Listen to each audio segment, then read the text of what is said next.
Приветствую всех с Новым годом. Вот новые ножички. Но это прошлогодние. То есть в конце, уже 31 декабря закончу. Вот такой вот первый. Так, Мусат. Заказчик просил. Деревянный вкладыш. Подвес свободный. Так, здесь оставили Х12МФ и травление. Протравил. Ну, здесь просто уже на войлоке прошел, чтобы он после травления, вернее пасты Гои. Сеня. Посадка на чопике. Темлячное отверстие. И он просил ремешок повесить. Так, длина его 105 миллиметров, шириной 23. Так, и рукоять 120 миллиметров. Так, это первый. Это второй. Это все одному человеку. Тоже Мусат. Деревянный вкладыш. Подвес свободный. Здесь сталь N690. Стабилизированный кап клена. Это я сам стабилил. Ну, на чопике. И проставочка. Здесь тоже темлячное отверстие. Кожаный ремешок. Все как просил заказчик. Так, 135, 25. Ну, по ширине он здесь 4 конусом немножко. Рукоять 130. Так, это второй вот. Это все в одно место поедет. Тамбовская, по-моему, область.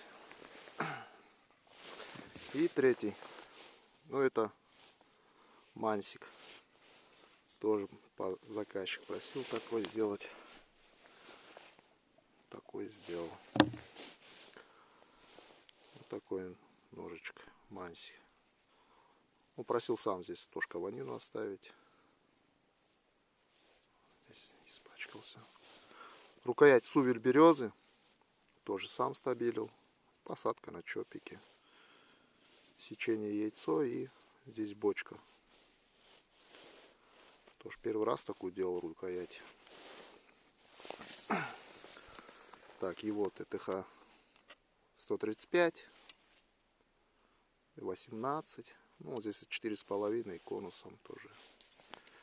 И рукоять 135 миллиметров. Все как заказчик просил. Ну, такой ухватистый. Ножи заточенные.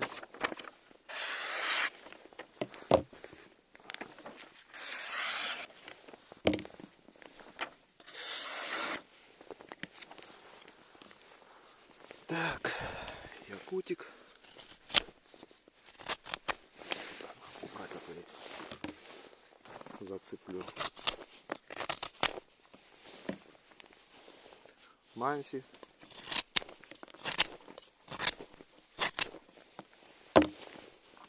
Ну и маленький якутик.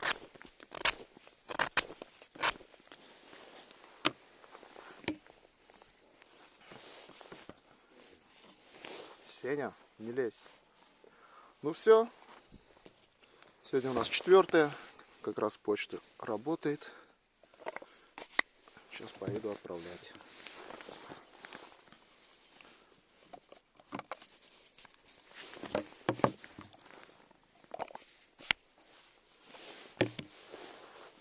Все. Всем пока.